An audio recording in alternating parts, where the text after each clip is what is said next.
Welcome to special live. నేను రమా మండవ. ఈ రోజు లైవ్లో భాగంగా మనం తీసుకోబోతున్న టాపిక్ ఏంటంటే చంద్రబాబు నాయుడిని అరెస్ట్ చేసి తప్పు చేశాం. ఈ మాట అంటుంది ఎవరో కాదు, వైసీపీ నేతలే. చంద్రబాబుని టచ్ చేసి తప్పు చేశాం అనేది మొన్నటిదాకా వినిపించిన వార్త ఏదైతే వైసీపీ వైపు నుంచి అటు సీనియర్లు కానీ ఇటు జూనియర్లు కానీ చంద్రబాబు నాయుడు అరెస్టు పరిణామాల తర్వాతే పూర్తి స్థాయిలో టీడీపీ ఒక స్వింగ్ రావడం కానీ పవన్ కళ్యాణ్ లాంటి వాళ్ళు వచ్చి పొత్తులు పెట్టుకోవడం, ఈరోజు ఏకంగా బీజేపీతో కూడా వచ్చి టీడీపీతో పొత్తులు పెట్టుకునే ప్రయత్నం చేయడం, ఈ పరిణామాలన్నీ వెంటనే చాలా ఫాస్ట్గా మూవ్ అవుతూ వచ్చాయనుకోవాలి. సో ఇలాంటి పరిణామాలన్నీ ఈరోజు వైఎస్ఆర్సీపీకి ఒక సెట్ బ్యాక్గా మారాయి. అయితే వీటన్నిటికీ అసలు కారణం, వీటన్నిటికీ ఒక మూల కారణం చంద్రబాబు నాయుడు అరెస్టే అనేది ఈరోజు వైసీపీ నేతల వాదనగా తెలుస్తోంది. ఒకవైపు చూసినట్లయితే వైసీపీలో సీనియర్లు చాలామంది, అటు బాలినేని మొదలుకొని ధర్మాన ప్రసాద్ లాంటి వాళ్ళ వరకు చాలాసార్లు చంద్రబాబు నాయుడు అరెస్టు పరిణామాల తర్వాత ఇలాంటి కామెంట్స్ చేస్తూ వచ్చారు. ఈవెన్ బాలినేని లాంటి వాళ్ళైతే ఏకంగా ఇప్పుడు చంద్రబాబుని అరెస్ట్ చేసి మనం జైల్లో పెట్టాం, రేపు ఎన్నికల్లో టీడీపీ వస్తే మన పరిస్థితి ఏంటి అంటూ కూడా ఆయన మాట్లాడి అసలు వైఎస్ఆర్సీపీ భవిష్యత్తుని డైలమాలో పడేశారు ఒక దశలో. అలా ధర్మాన లాంటి వాళ్ళు కూడా అలాగే మాట్లాడారు. ఈవెన్ సీనియర్స్ చాలామంది, ఆ నలుగురు తప్ప వైసీపీలో ఓ కొడాలి నాని లాంటి వాళ్ళు, ఓ రోజా లాంటి వాళ్ళు, అంబటి లాంటి వాళ్ళు తప్ప అంత సీరియస్గా చంద్రబాబు నాయుడు అరెస్ట్ మీద స్పందించి ముందుకు వచ్చిన నేతలు ఎవరూ లేరనే చెప్పుకోవాలి. సో ఇలాంటి సిచ్యువేషన్లో ఈ రోజున వైసీపీ ఈరోజు ఎస్పెషల్లీ మోడీ సభ తర్వాత ఒక డిఫెన్స్లో పడటానికి కారణం చంద్రబాబు నాయుడు అరెస్ట్ అనేది సీనియర్ల వాదన. ఆ సీనియర్లో అంతర్మదనం కూడా జరుగుతూ వస్తుంది. ఈవెన్ వన్ బై వన్ దాదాపు 10 మందికి పైగా ఎంపీలు ఈ రోజున వేరే పార్టీల్లోకి వెళుతున్న పరిస్థితి, టికెట్లు లేవంటూ చాలామంది రోడ్డెక్కి బహిరంగంగానే విమర్శిస్తున్న పరిస్థితి. ఇలా వైసీపీ పూర్తి స్థాయిలో తన ఓటమిని తానే కొని తెచ్చుకుంది. జగన్మోహన్ రెడ్డి తన ఓటమిని తానే సెల్ఫ్ గోల్ చేసుకున్నారన్న వాదనలు కూడా కొన్ని తెర మీదకి వస్తున్నాయి. అయితే కేవలం వీటన్నిటికీ ఈ టోటల్ పొలిటికల్ సినారియో వైసీపీ ఈరోజు రేపటి ఎన్నికలు మొన్నటిదాకా వైనాట్ 175 అని మాట్లాడిన జగన్మోహన్ రెడ్డి, వైనాట్ కుప్పం అని మాట్లాడిన జగన్మోహన్ రెడ్డి ఈరోజు కేవలం తన స్థానాన్ని పదిలం చేసుకుంటే చాలు, పులివెందుల్లోనో కడపలోనో తనకు అంచుకోడిన పదిలంగా ఉంచుకుంటే చాలన్న పరిస్థితులు వచ్చాయి ఆ పార్టీకి. అలాంటి సిచ్యువేషన్కి లీడ్ చేసింది కేవలం చంద్రబాబు నాయుడు అరెస్టే అన్న వాదన అయితే ఈరోజు తెర మీదకి వస్తుంది. అయితే చంద్రబాబు నాయుడు అరెస్ట్ వెనుక, అసలు అరెస్టుకు వెనుక కానీ అరెస్ట్ తర్వాత కానీ ఆయన రిలీజ్ అయిన తర్వాత కానీ జరిగిన పరిణామాలు వైసీపీకి ఎలా సెట్ బ్యాక్గా మారాయి, అసలు ఏ అంశాల విషయంలో ఈరోజు వైసీపీ డిఫెన్స్లో పడుతూ వస్తుంది.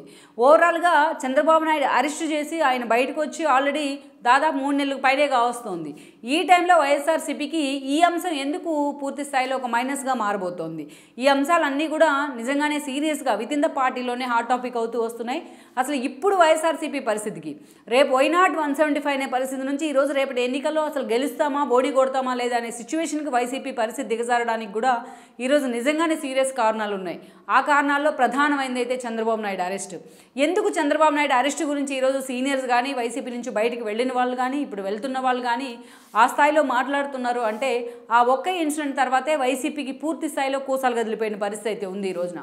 మనం ఒకసారి ఈ సిచ్యువేషన్కి కారణం ఏంటి తెలుసుకోవాలంటే ఆయన అరెస్ట్ కానీ, చంద్రబాబు నాయుడు అరెస్ట్ కానీ, దానికి ముందు ఆ తర్వాత జరిగిన పరిణామాలు కూడా మనం చెప్పుకోవాలి. ఇక్కడ దాదాపు వైఎస్ఆర్సీపీ 2019 ఎన్నికల్లో జగన్మోహన్ రెడ్డి ఆయనకి రాష్ట్ర వ్యాప్తంగా ఆయన చేసిన ఒక పాదయాత్ర కావచ్చు, అంతకుముందు అదేవిధంగా ఆయన తీసుకొచ్చిన ఒక సెంటిమెంట్ అసలు ఒక్క ఛాన్స్ నినాదం కావచ్చు, ఆ ఎన్నికల్లో వైఎస్ఆర్సీపీ క్లీన్ స్వీప్ చేసే ప్రయత్నం చేసింది. ఒక థమ్మింగ్ మెజారిటీతో 151 సీట్లతోని జగన్మోహన్ రెడ్డి 2019 ఎన్నికల్లో సీఎం కావడం జరిగింది. ఇక టీడీపీ తన గత చరిత్రలో ఎప్పుడూ లేని విధంగా 23 సీట్లకే ఆ రోజు పరిమితమైంది. ఈవెన్ చంద్రబాబు నాయుడు కొడుకైన స్వయంగా లోకేష్ కూడా ఆ రోజు మంగళగిరి నుంచి ఓడిపోవడం జరిగింది. అలా టీడీపీ ఎప్పుడూ ఎరగని ఓటమి అయితే ఆ ఎన్నికల్లో టేస్ట్ చేసే ప్రయత్నం అయితే చేసింది అనుకోవాలి. ఇక అప్పటి నుంచి కూడా corona first wave and second wave కావచ్చు, ఆ తర్వాత అనేక రకాలుగా జగన్మోహన్ రెడ్డి ఒక వెండెట్ట పాలిటిక్స్ని తెర మీద తీసుకొచ్చిన విధానం కావచ్చు, ఈరోజు టీడీపీని ఎక్కడికక్కడ అనగదొక్కే ప్రయత్నం అయితే జరిగింది. ఏకంగా టీడీపీ నేతలే, సీనియర్ నేతలు కూడా ఒక దశలో బయటకు వచ్చిన పరిస్థితి లేదు. ఒక దేవినేని ఉమా మొదలుకొని ఒక ధూళిపాల నరేంద్ర వరకు, ఓ రవీంద్ర మొదలుకొని ఓ అచ్చెన్నాయుడు వరకు వైసీపీ అరెస్ట్ అయిన నేతలు ఎవరూ లేరంటే టీడీపీ నేతలు ఆశ్చర్యం కాదు. ఆ స్థాయిలో నేతల మీద వరుస పెట్టి ఒక ప్లాన్ ప్రకారం, ఒక పద్ధతి ప్రకారం దాడి జరిగింది. ఆర్థికంగా బలవంతమైన నేతలు కూసాలు కదిలించే విధంగా కూడా జగన్మోహన్ రెడ్డి ప్రయత్నం చేస్తూ వచ్చారు. ఒక ప్రజావేదిక కూలగొట్టడం దగ్గర నుంచి టీడీపీ ఆఫీస్ మీద దాడి చేయడం వరకు అనేక రకాలుగా టీడీపీ శ్రేణుల్ని, టీడీపీ క్యాడర్ని, ఈవెన్ టీడీపీ పార్టీ అధిష్టానాన్ని కూడా డిమోరలైజ్ చేయడంలో కొంతమేరకు జగన్మోహన్ రెడ్డి సక్సెస్ అయ్యారు. ఒక దశలో అసలు టీడీపీ భవిష్యత్తు ఎలా ఉంటుంది అన్న అంశం కూడా చర్చకు వచ్చింది. అలాంటి సిచ్యువేషన్ నుంచి ఒకవైపు లోకేష్ చేసిన పాదయాత్ర కావచ్చు, చంద్రబాబు నాయుడు మళ్ళీ పార్టీని రీవ్యాంప్ చేసే దిశగా నియోజకవర్గాలలో చేపట్టిన పర్యటన కావచ్చు, టీడీపీ కొంచెం బూస్టప్ ఇస్తూ వచ్చాయి. ప్రత్యేకించి ఇందుకు లీడ్ చేసిన అంశం కూడా ఏదంటే పట్టభద్రుల ఎమ్మెల్సీ ఎన్నికలే. అంతకుముందు ఒంగోలులో జరిగిన మహానాడు టీడీపీకి కొంచెం బూస్టప్ ఇచ్చే 2022లో ఆ తర్వాత 23 ఎడ్జ్కొచ్చేటప్పటికి జరిగిన ఎమ్మెల్సీ ఎన్నికలు అయితే ఉన్నాయో ఆ ఎన్నికలు టీడీపీకి నిజంగానే బూస్టప్ ఇచ్చాయనుకోవాలి. మొత్తం 3 స్థానాలను 11 జిల్లాలను టచ్ చేస్తూ జరిగిన 3 ఎమ్మెల్సీ స్థానాలను ఆ రోజు టీడీపీ కైవసం చేసుకుంది వన్ సైడెడ్గా. సో జగన్మోహన్ రెడ్డి కంచుకోటైన పులివెందుల్లో కూడా రాంభూపాల్ రెడ్డికి ఓట్లు పడ్డాయి, అక్కడ గెలవడం జరిగింది ఆయన. సో అలా ఆ విజయాన్ని అయితే వైసీపీ ఊహించలేదు. అప్పటి నుంచి కూడా జగన్మోహన్ రెడ్డి కళ్ళు ఆకాశంలోంచి కిందకు వచ్చాయని అనుకోవాలి. ఈ 3 ఏదైతే ఎమ్మెల్సీ ఎన్నికలు విజయం ఒక ఎత్తు అయితే టీడీపీకి ఒక బూస్ట్ ఇస్తే వైఎస్ఆర్సీపీ అదే స్థాయిలో డిఫెన్స్లో పడింది. ఆ మరుసటి రోజే ఏదైతే ఎమ్మెల్యే కోటాలో ఎమ్మెల్యే ఎన్నికలు జరిగాయి, ఆ ఎన్నికల్లో జగన్మోహన్ రెడ్డి పక్కనే ఉండి ఆయన వెనకే నడిచిన ఒక కోటమిరెడ్డి కావచ్చు, ఒక ఏదైతే మేకపాటి చంద్రశేఖర్ రెడ్డి కావచ్చు, ఒక ఉండవల్లి శ్రీదేవి, ఒక ఆనం రామనారాయణ రెడ్డి, వీళ్ళంతా కూడా జగన్మోహన్ రెడ్డి మీద తిరుగుబాటు చేస్తే ఆయన క్రాస్ ఓటింగ్ వేయడం జరిగింది. వాళ్ళు సస్పెండ్ అయ్యారు పార్టీ నుంచి, తర్వాత టీడీపీతో అసోసియేట్ అయ్యారు. మెజారిటీ వాళ్ళకి ఈరోజు టీడీపీ నుంచి టికెట్లు వచ్చిన పరిస్థితి కూడా ఉంది. అయితే ఈ పరిణామాల తర్వాత జగన్మోహన్ రెడ్డి నిజంగా ఈ సిచ్యువేషన్ ఊహించలేకపోయాడు. అంతకంటే ముందుగా కూడా ఏదైతే మంత్రులు మారుస్తూ ఆయన తీసుకున్న నిర్ణయం, గొల్ల బాబురావు లాంటి వాళ్ళు రివోక్ అవ్వడం కానీ, ఒక బాలినేని లాంటి వాళ్ళు జగన్మోహన్ రెడ్డి మీద తిరుగుబాటు చేస్తూ మాట్లాడడం కానీ ఇవన్నీ జరుగుతూ వచ్చాయి. సుచరిత లాంటి వాళ్ళు ఇలాంటి వాళ్ళంతా. అది first of all Jaganmohan Reddy ఒక వెనక అడుగు వేయడానికి, ఒక ఆలోచన రావడానికి ఒక కారణం ఏంటంటే ఆ పార్టీ డిఫెన్స్లో పడటానికి కూడా ఆ ఇష్యూ ఫస్ట్ కారణం. సెకండ్ ఇష్యూ ఏంటంటే మనం చెప్పుకున్న ఎమ్మెల్సీ ఎన్నికలు, అదే పట్టభద్రుల ఎమ్మెల్సీ ఎన్నికలు and then MLC quota MLA quota MLC ఎన్నికలు. ఆ రోజు చూసినట్లయితే జగన్మోహన్ రెడ్డి వై నాట్ 175 నినాదాన్ని తీసుకొచ్చారు తను గెలిచిన దగ్గర నుంచి. కుప్పం మీద చాలా సీరియస్గా ఫోకస్ పెట్టారు. చంద్రబాబు నాయుడు మంగళగిరిలో ఎలాగైతే లొకేషన్ కట్టడి చేసి ఓడించామో అలాగే చంద్రబాబు నాయుడు కూడా ఓడించాలని ఒక టార్గెట్ పెట్టుకుని భరత్ లాంటి వాళ్ళని ఫోకస్ చేసే ప్రయత్నం కూడా జరిగింది. ఇవన్నీ జరుగుతూ వచ్చాయి. ఎస్పెషల్లీ ఎమ్మెల్సీ ఎన్నికల తర్వాత అయితే మాత్రం వైఎస్ఆర్సీపీ అధినేత ఒక అడుగు డిఫెన్స్లో పడ్డారు, వెనక్కి కూడా వేశారు. ఈ క్రమంలోనే ఆ రోజు మనం చూసినట్లయితే గడప గడపకి ఇలాంటి కార్యక్రమాలు కావచ్చు, అదేవిధంగా బస్సు యాత్రలు కావచ్చు, మొన్నటిదాకా జరిగిన జగనన్నకి చెబుదాం లాంటి ఒక కార్యక్రమాలని బలవంతంగా ఎమ్మెల్యేల మీద రుద్దే ప్రయత్నం చేశారు. బలవంతంగా వాళ్ళని జనం తరుముతున్నా, జనం ఎన్నో చోట్ల వాళ్ళకి వ్యతిరేకంగా నినాదాలు చేస్తున్నా, వాళ్ళ వెంటబడుతున్నా కూడా వాళ్ళతో ఆ పనులు అయితే చేయించారు జగన్మోహన్ రెడ్డి. ఏదో ఒక రూపంలో జనంలో ఉండే ప్రయత్నం అయితే చేయించారు. కానీ అప్పటికే చేతులు కాలేక ఆకులు పట్టుకున్న సన్నంగా వైసీపీ పరిస్థితి మారుతూ వచ్చింది. అంటే రోజు రోజుకు ఆ పార్టీ పరిస్థితి ఒక డౌన్ఫాల్ అవుతూ వచ్చింది. ఈ క్రమంలోనే లోకేష్ పాదయాత్ర అనుకున్న దానికంటే ఎక్కువగా సక్సెస్ అవ్వడం, టీడీపీలో మళ్ళా పార్టీ క్యాడర్ కూడా ఆ పాదయాత్రలో రీవ్యాంప్ అయ్యే ప్రయత్నం చేయడం, అదే సమయంలో చంద్రబాబు నాయుడు నియోజకవర్గాల వారీగా పర్యటనలు సక్సెస్ అవ్వడం. ఈ క్రమంలోనే చంద్రబాబు నాయుడు టార్గెట్గా ఒక కొత్త పాలిటిక్స్కి అయితే జగన్మోహన్ రెడ్డి తెరదీశారు. ఒక వెండెట్టా పాలిటిక్స్కి. ఏకంగా 40 ఏళ్ల తన సుదీర్ఘ రాజకీయ చరిత్రలో ఎక్కడా కూడా చిన్న మచ్చలేదు అనిపించుకున్న చంద్రబాబు నాయుడిని స్కిల్ డెవలప్మెంట్ కేసు రూపంలోని నియోజకవర్గాల పర్యటనలో ఉన్న సమయంలో ఆయన సెప్టెంబర్ 9న అరెస్ట్ చేయడం జరిగింది. అరెస్ట్ చేసి ఏకంగా 52 రోజుల పాటు జగన్మోహన్ రెడ్డి ఆయన జైల్లో పెట్టే ప్రయత్నం చేశారు. అది కూడా రాజమండ్రి సెంట్రల్ జైలు, ఆయన కట్టించిన జైలే. అయితే అనేక రకాలుగా బెయిల్ రూపంలో టీడీపీ అధినేతలంతా టీడీపీ నేతలంతా ప్రయత్నాలు చేసినప్పటికీ, లోకేష్ ఢిల్లీలో ఉండి ఇష్యూని పర్సూ చేసినప్పటికీ చంద్రబాబు నాయుడు మాత్రం క్వాష్ కోసమే పట్టుబట్టారు ప్రతి కేసులో కూడా. So what ever it may, కారణాలు ఏవైనా కానీ 52 రోజుల పాటు వన్స్ చంద్రబాబు నాయుడు అరెస్ట్ తర్వాత నిజంగా ఈ రోజున వైసీపీ కోసాలు కదిలిపోవడానికి జగన్మోహన్ రెడ్డి అనుకో ఈరోజు డిఫెన్స్లో పడటానికి అదొక ప్రధాన కారణం అనే చెప్పాలి. ఈ రోజున ఎప్పుడైతే వన్స్ చంద్రబాబు నాయుడు అరెస్ట్ జరిగిందో అప్పటి నుంచి కూడా జగన్మోహన్ రెడ్డి సప్రెస్ చేస్తూ వచ్చిన టీడీపీ శ్రేణులు, టీడీపీ నేతలు, గతంలో మంత్రి పదవులు పొంది ఇంట్లో ఖాళీ కూర్చున్న నేతలంతా కూడా రోడ్డెక్కే ప్రయత్నం చేశారు. సో చంద్రబాబు నాయుడు అరెస్ట్ అంశం నిజంగా ఏదైతే ఏపీ ఎల్లలు దాటి ఈరోజు దేశ విదేశాలకు కూడా వెళ్ళింది. ఆ స్థాయిలో ఆయన కోసం రోడ్డెక్కిన పరిస్థితి ఉంది. ఆయన అభిమానులంతా రోడ్డెక్కుతుంటే టీడీపీ నేతలకు, టీడీపీ సీనియర్లకు కూడా ఆ రోజు రోడ్డెక్కక తప్పని పరిస్థితి అయితే ఏర్పడింది. అలాగా మొత్తం రాష్ట్ర వ్యాప్తంగానే కాదు, రాష్ట్రాలకు అతీతంగా, ప్రాంతాలకు అతీతంగా కూడా ఒక వేవ్ అయితే క్లియర్ కట్ చంద్రబాబు అభిమానులు రోడ్డెక్కే ప్రయత్నం అయితే జరిగింది. ఆ రకంగా టీడీపీ భవిష్యత్తుని మళ్ళా తిరిగి రీవామ్ చేసి తిరిగి నిలబట్టే ప్రయత్నం చేసింది. ఆ క్రెడిట్ దక్కింది కూడా జగన్మోహన్ రెడ్డికి. ఇది ఫస్ట్ ఆఫ్ ఆల్ వైఎస్ఆర్సీపీని డిఫెన్స్లో పడేసిన అంశం. అదేవిధంగా మరో రెండో అంశం మనం చెప్పుకోవాలంటే, ఎప్పుడైతే చంద్రబాబు నాయుడు జగన్మోహన్ రెడ్డి అరెస్ట్ చేశారో అప్పుడే పవన్ కళ్యాణ్ ఆ మరుసటి రోజే వచ్చి చంద్రబాబు నాయుడుతో ములాఖత్ అయ్యారు. అప్పటిదాకా వీళ్ళిద్దరూ 2-3 సార్లు భేటీ అయి ఉన్నారు. ఒకరితో ఒకరు పొత్తుల కోసం డిస్కషన్స్ చేసినప్పటికీ ఆ పొత్తులకు సంబంధించి ఒక క్లారిటీగా ఒక ప్రకటన అయితే రాలేదు. వన్స్ చంద్రబాబు నాయుడు ములాఖత్ అయిన తర్వాతే పవన్ కళ్యాణ్ డెసిషన్ తీసుకున్నారు. అక్కడే అటు బాలకృష్ణ, ఇటు లొకేషన్ కూడా ముందు పెట్టుకొని రాజమండ్రి సెంట్రల్ జైలు ముందే అధికారికంగా ఆయన టీడీపీతో పొత్తును కూడా ప్రకటించారు. ప్రకటించడమే కాదు, మా ఇద్దరిని కలిపింది జగన్మోహన్ రెడ్డి అంటూ కూడా ఆయన మాట్లాడిన తీరైతే మనం అర్థం చేసుకోవచ్చు ఏ స్థాయిలో జగన్మోహన్ రెడ్డి ఒక వెండట్టా పాలిటిక్స్ని తెర మీదకి తీసుకొచ్చారు అనేది. సో అప్పుడు దాకా దూరంగా ఉండి కలుస్తామా లేదా అనుకుంటూ ఉన్న జనసేన టీడీపీ అధినేతలు ఇద్దరిని దగ్గర చేసింది చంద్రబాబు నాయుడు అరెస్టే. అది కూడా జగన్మోహన్ రెడ్డికే ఆ క్రెడిట్ దక్కుతుంది అనుకోవాలి. వన్స్ ఎప్పుడైతే వాళ్ళిద్దరూ కలిసారో చాలామంది నేతలు గత ఎన్నికల్లో వాళ్ళిద్దరు కూడా ఇండివిజువల్గా పోటీ చేయడం ద్వారా లాభించిన ఎమ్మెల్యేలంతా కూడా తాము పోటీ చేస్తే ఈసారి ఓటమి తప్పదు అన్న ఒక డైలమాలో పడుతూ వచ్చారు జనసేన టీడీపీ పొత్తుల ద్వారా. అందుకే అప్పటి నుంచి వైఎస్ఆర్సీపీ చాలా అగ్రెసివ్గా పవన్ కళ్యాణ్ కూడా టార్గెట్ చేస్తూ వచ్చింది. సింహం సింగిల్గా వస్తుందంటూ కూడా కొన్ని డైలాగులు చూసాం వైసీపీ నుంచి మనకు వచ్చిన డైలాగులు కొన్ని.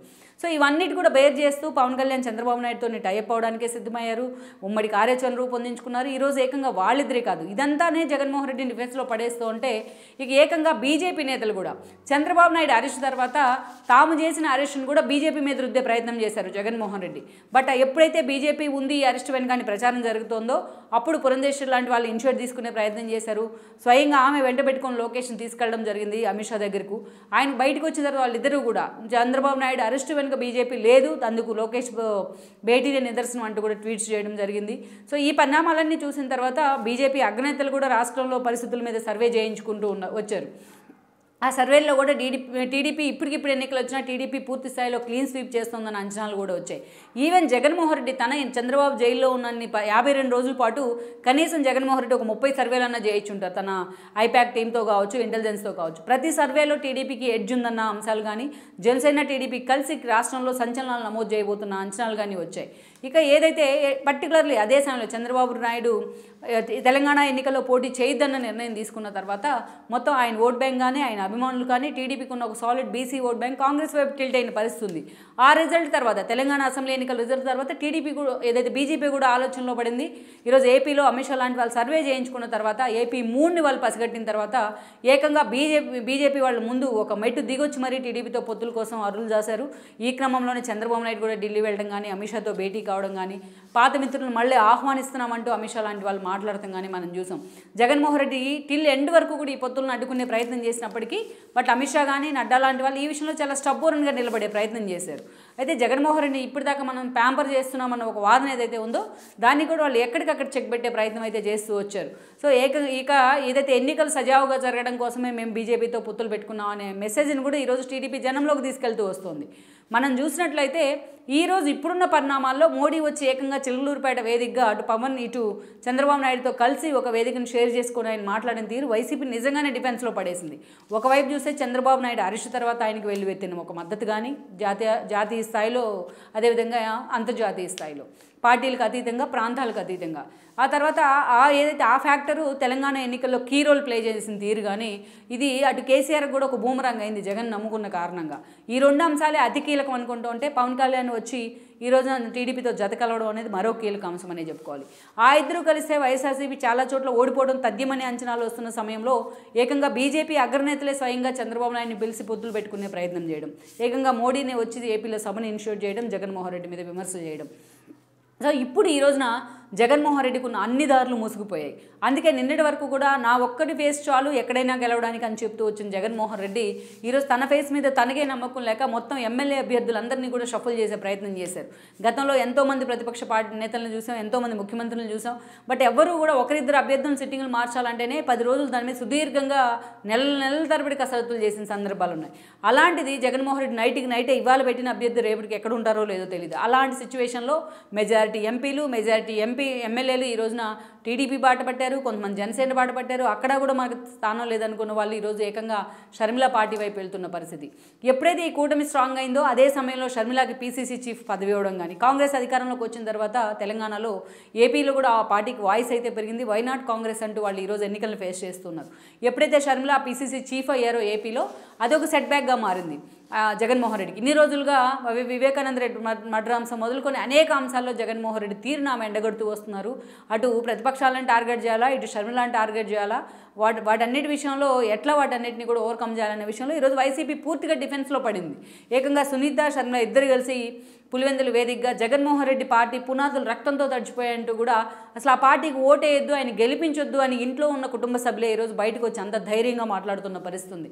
సో ఈ అంశాలన్నీ కూడా ఈరోజు అంత వాళ్ళకి వాయిస్ పెరగడానికి, చంద్రబాబు నాయుడు అరెస్ట్ తెలంగాణ ఎన్నికల్లో ప్రభావం చూపించడానికి కూడా అదే కారణం అనుకోవాలి. సో ఓవరాల్గా ఈ పరిణామాలన్నీ చూసిన తర్వాత ఇప్పుడు వైఎస్ఆర్సీపీలో ఎప్పుడైతే మోడీ లాంటి వాళ్ళు వచ్చి ఒకే వేదికను పంచుకొని ప్రచారం చేస్తున్నారో ఆ 3 పార్టీల పొత్తులు కన్ఫర్మ్ అయిపోయినాయి. ఇక మరిన్ని సభలు కూడా జరగబోతున్నాయి రాబోయే 50 రోజుల్లో కూడా. అందుకే ఈరోజు జగన్మోహన్ రెడ్డి పూర్తిగా నైరాశ్యంలో ఉన్నారు. ఆ పార్టీ నేతలు కూడా ఈరోజు నిన్న మొన్నటి వరకు కూడా బయటకు వచ్చి మాట్లాడిన నేతలు ఈరోజు ఆ ఒకరిద్దరే, ఏ గుడివాడ అమర్నాథ్ లాంటి వాళ్ళు కూడా టికెట్ లేకుండా పక్కన పెడతాం కానీ, ఓ రోజా లాంటి వాళ్ళు, అంబట్ లాంటి వాళ్ళు మాత్రమే ఈరోజు బయటకు వచ్చి మాట్లాడుతూ వస్తున్నారు. ఆ కోటరీ అనిపించుకున్న సీనియర్ నేతలు ఎవరు కూడా ఈరోజు జగన్మోహన్ రెడ్డి వెంట లేకపోవడం మరో పూర్తి స్థాయిలో ఒక డైలమానే చెప్పాలి. సో ఇలాంటి సిచ్యువేషన్లో చంద్రబాబు నాయుడిని అరెస్ట్ తర్వాతే, చంద్రబాబు నాయుడిని అరెస్ట్ చేసిన కారణంగానే ఈరోజు పూర్తిగా తాము కొరివితో తలగొక్కున్నాం అంటూ కూడా వైఎస్ఆర్సీపీ సీనియర్లు ఫీల్ అవుతూ వస్తున్నారు. కేవలం ఈ ఒక్క ఇష్యూనే ఈరోజు మొత్తం ఓట్ బ్యాంక్ అంతా వైసీపీ టీడీపీకి ట్విల్ట్ అవడానికి కారణమనే అంచనాలు కూడా వస్తున్నాయి. ఈరోజు వైసీపీలో కూడా ఒక అంతర్మథనం అదే ఉంది. రేపటి ఎన్నికల్లో ఈ అంశాన్ని కూడా అటు టీడీపీ, జనసేన, అదేవిధంగా బీజేపీ కూటమి జనంలోకి తీసుకెళ్లే అవకాశం అయితే ఉంటుంది. ఒక ఎన్నికల అస్త్రంగా కూడా చంద్రబాబు నాయుడు అరెస్ట్ మారే అవకాశం కూడా ఉంటుంది. సో అది ఏదైతే ఎన్నికల అస్త్రంగా మారితే నిజంగానే ఇటు జగన్మోహన్ రెడ్డికి ఆన్సర్ ఉండే అవకాశం కూడా ఉండదు. సో ఈ పరిణామాలన్నీ కూడా కేవలం ముందు వెనుకలు ఆలోచించకుండా జగన్మోహన్ రెడ్డి చేసిన ప్రయత్నం కారణంగానే అన్న అంచనాలు అయితే వస్తూ ఉన్నాయి. మరి నిజంగా ఇప్పుడున్న పరిస్థితుల్లో వైఎస్ఆర్సీపీ సీనియర్ డిఫెన్స్లో పడటానికి, ఆ పార్టీలో ఒక అంతర్మదనానికి కూడా చంద్రబాబు నాయుడు అరెస్టే మన కొంప ముంచింది అని వాళ్ళు చర్చించడానికి కూడా జగన్మోహన్ రెడ్డి తీరే కారణం అని అనుకోవాలి. మరి ఈ అంశం రేపు ఎన్నికల ప్రచారాస్త్రంగా మారినట్లయితే మరి జగన్మోహన్ రెడ్డి అండ్ కో భవిష్యత్తు ఎలా ఉండబోతోంది, వైఎస్ఆర్సీపీ భవిష్యత్తు ఎలా ఉండబోతుంది అనేది మనం చూడాలి. ఓవరాల్గా మాత్రం చంద్రబాబు నాయుడు అరెస్ట్ అంశం అనేది ఈ రోజున ఏపీ రాజకీయాల్లో కీలక మలుపులకు కారణమవుతోందని మనం చెప్పక తప్పదు. ఈ వీడియో మీకు నచ్చినట్లయితే please share, like and subscribe R24 Telugu.